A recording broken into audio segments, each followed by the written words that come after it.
అందరికీ నమస్తే। ఈ వీడియో ప్రధానంగా తెలంగాణ రైతులు చూడాల్సినటువంటి వీడియో। ఎవరెవరికైతే రైతు భరోసా రాలేదో ఆ రైతన్నలంతా కూడా చూడాల్సినటువంటి వీడియో। రైతు భరోసా ప్రస్తుతం అధికారంలో ఉన్నటువంటి కాంగ్రెస్ ప్రభుత్వం ఎన్నో మాటలు చెప్పిర్రు। దాంట్లో ప్రధానంగా ఇదొకటి, రైతు భరోసా 15,000 రూపాయలు ఇస్తాం, ప్రతి పంటకి 7,500 రూపాయలు ఇస్తాం। కేసీఆర్ కేవలం 10,000 రూపాయలు మాత్రమే ఇస్తున్నాడు, పనికిరాని భూములకు కూడా ఇస్తున్నాడు। మీ మొత్తం ఇట్లా ఆగమాగం ఉండదు, అంతా నెంబర్ 1 గా మేము సెట్ చేసేసినాం। గతం పడిపోతాయి పైసలు రైతులకి 26వ తారీఖు, జనవరి 26వ తారీఖు టక్కా టక్కా తెల్లారితే 26 తెల్లారితే పైసలు వచ్చేస్తాయి। ఆల్రెడీ 10,000 కోట్ల రూపాయలు కేవలం రైతు భరోసా కోసమే పక్కగా పెట్టినాం, అన్నిటికీ గ్రీన్ సిగ్నల్స్ ఇచ్చేసినాం, ఎక్కడ పైసలు ఆగవు అని చెప్పి బాజాప్తా బేషరతుగా మొత్తం మన పార్టీ ప్రభుత్వంలో ఉన్నటువంటి పెద్దలంతా చెప్పేసిర్రు, కాంగ్రెస్ పార్టీ నాయకులంతా చెప్పేసిర్రు। ఎప్పుడు చెప్పిండ్రు? పోయినటువంటి 2024లో జూన్ జూలై వానాకాల పంట ఇయ్యలేదని చెప్పి తెలంగాణ రైతాంగం అంతా అడిగింది। ఇయ్యలేదు, కొద్దిగా ఆర్థికంగా మనం బాగలేము అని చెప్పి ఈడ ఉన్నటువంటి ప్రభుత్వ పెద్దలంతా ఒప్పుకున్నారు। ముఖ్యమంత్రి గారు, ఉప ముఖ్యమంత్రి గారు, దానికి సంబంధించినటువంటి శాఖ మంత్రి, వీళ్ళంతా ఒప్పుకున్నారు। రైట్, అయిందేదో అయిపోయిందిగా, జనవరి నుంచి కొత్త సంవత్సరం వచ్చింది, మనకి పైసలు వచ్చేస్తాయి, ప్రభుత్వం ఇయ్యబోతా ఉన్నది। ముఖ్యమంత్రి గారే సాక్షాత్తు గణతంత్ర దినోత్సవం రోజున చెప్తుండే కదా పైసలు వచ్చేస్తాయి అని చెప్పి।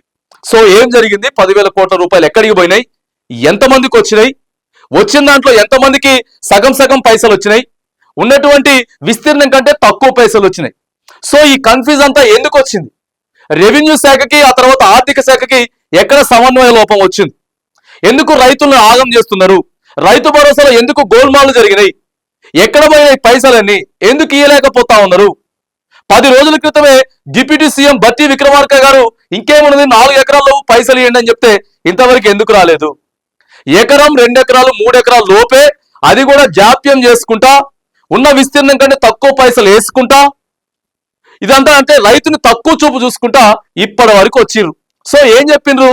మార్చి 31, జనవరి 26వ తారీఖు మొదలు పెడతా ఉన్నాం, మార్చి 31వ తారీఖు వరకు వేసుకుంటూ వెళ్ళిపోతాం। ఈ రోజు మార్చి 12వ తారీఖు, మార్చి 12వ తారీఖు వరకు ఇప్పటి వరకు 10 రోజుల నుంచి అసలు రైతు భరోసా పైసలు పడ్డట్టే లేదు। టకాటక ఒక 2-3 ఎకరాల లోపు, 3 ఎకరాల లోపు ఉన్నటువంటి రైతులు కేసరి గాని అవి కూడా చక్కగా వేయలేదు। వీళ్ళు ఆర్థిక శాఖ దగ్గర నుంచి వెళ్ళి ప్రధానంగా 10,000 కోట్ల రూపాయలు రుణం తీసుకొచ్చారు కేవలం రైతులకు ఇవ్వాలని చెప్పి। ఇచ్చింది మాత్రానికి కేవలం 4,000 కోట్లు మాత్రమే, అది కూడా 3 ఎకరాల లోపు మాత్రమే, 3 ఎకరాల లోపు ఉన్నటువంటి రైతులకు మాత్రమే ఇచ్చిండ్రు। మరి మిగతా రైతుల పరిస్థితి ఏంటిది? ఆ రైతన్నలు సాగు చేస్తలేరా? ఆ రైతన్నలు అప్పులు తెచ్చుకుంటలేరా? ఆ రైతన్నల పంటలు నీళ్లు లేకపోతే ఎండిపోవట్లేదా? ఆ రైతన్నలు రైతులు కాదా? ఎందుకు ఇచ్చేటటువంటి ప్రయత్నం చేయట్లేదు? 8 ఎకరాల లోపే కట్ ఆఫ్ పెట్టినాం, 10 ఎకరాల లోపే కట్ ఆఫ్ పెట్టినాం, టైట్ టకాటక 3 ఎకరాల నుంచి మిగతా 10 ఎకరాల లోపు ఉన్నటువంటి రైతులకు కూడా ఇయ్యరాదు? ఈ 3 ఎకరాలు కూడా అనేక మందికి, రాష్ట్రం మొత్తం, ఒక జిల్లానో, ఒక నియోజకవర్గమో, ఒక మండలమో, ఒక గ్రామమో కాదు, 2 ఎకరాలు ఉంటే కేవలం ఎకరన్నరకు మాత్రమే పైసలు పడతాయి, లేకపోతే 2 ఎకరాలు ఉంటే ఎకరన్నరకి పడవు, కేవలం అరెకరానికి మాత్రమే పడతాయి।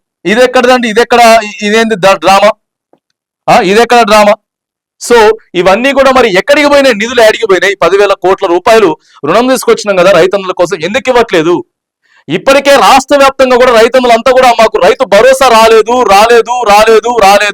అని చెప్తూనే ఉన్నారు।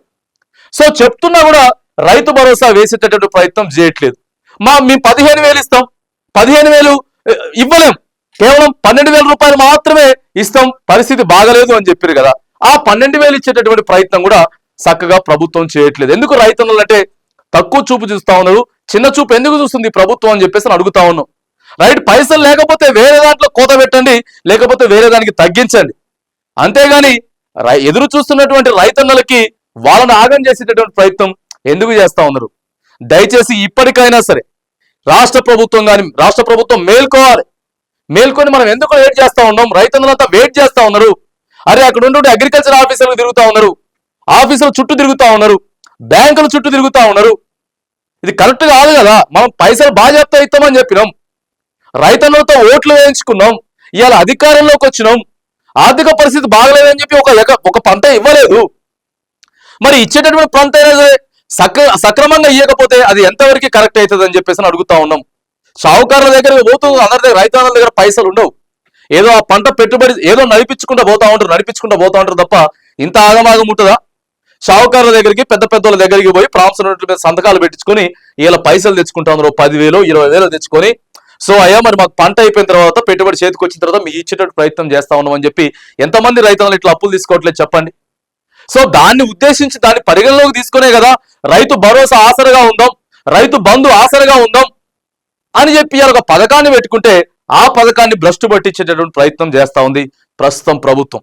ఇప్పటికైనా సరే మేల్కొని ఎవరెవరికైతే ఆగిపోయిందో రైతు బంధు ఎవరెవరికైతే ఇవ్వాలనో ఇప్పటికైనా సరే ఇచ్చేటటువంటి ప్రయత్నం చేయండి. అక్కడ ఉన్నటువంటి మీ క్లస్టర్ల దగ్గర ఏఈఓలు కానీ ఏఓలు కానీ అగ్రికల్చర్ ఆఫీసర్లు కానీ జిల్లాలో ఉన్నటువంటి అగ్రికల్చర్ ఉన్నతాధికారులు దగ్గర ఆల్రెడీ లిస్ట్ ఉంది, పోయి మొత్తం ఇచ్చిర్రు. మాకు ఇప్పటివరకు రాలేదండి, నాకు అసలు ఆ భూమి ప్రభుత్వ పరిధిలో ఉందా లేదా అనేది ఇప్పుడు పెద్ద డౌట్, క్వశ్చన్ మార్క్ అయిపోయింది.